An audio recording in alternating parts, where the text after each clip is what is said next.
So let's talk about how culturally the pressures came on. As a black person in my household, mental health was something we did not talk about. It wasn't a topic of discussion. We really didn't talk about emotions.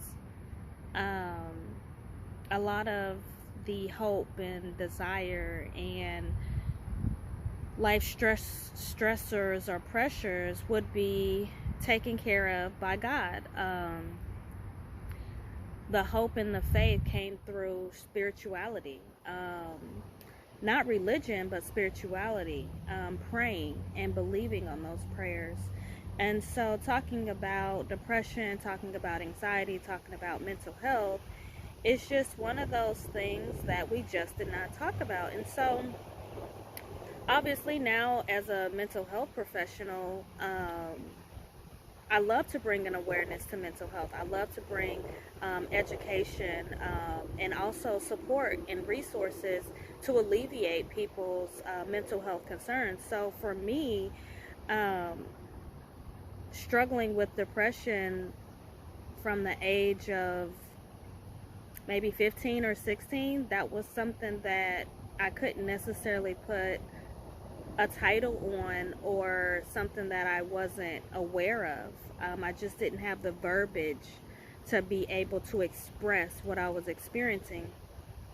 And so then I got into the military, and because of my military experiences, I have a nice slew of mental health diagnoses that I'm not ashamed of. But at one point in time, I was very ashamed of the mental health diagnoses that were attached to me because, again, culturally speaking, that was a label. And once you're labeled as something, then it's almost as if it's a death sentence. And so it brought up a lot of shame to have um, these diagnoses per se, and having to work through that to say, I am not my trauma, I am not my experiences, I am not my diagnoses, was a lot of growing pains and a lot of growth, for me.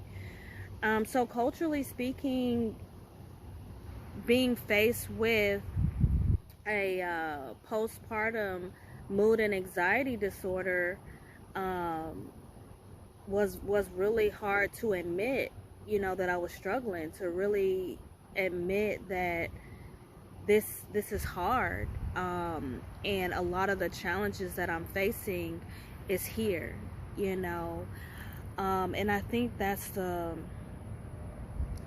biggest part, is really acknowledging that all things given, all these blessings, all of these possibilities, all these opportunities, the one thing that's standing in the way is something that can't be seen. So I do love to say never suffer in silence. I do encourage moms and just people in general, don't give up. Don't lose hope. Don't lose sight of your why. Don't lose sight of what drives you and what keeps you moving forward, because that's the very thing that has made you who you are today. That's the very thing that is a part of you that was probably that pivotal point for you to make a new direction for the course of your life. So yeah, that's the cultural pressure that I had to overcome, and I appreciate it, because if I didn't overcome facing mental illness and accepting that the challenges were here,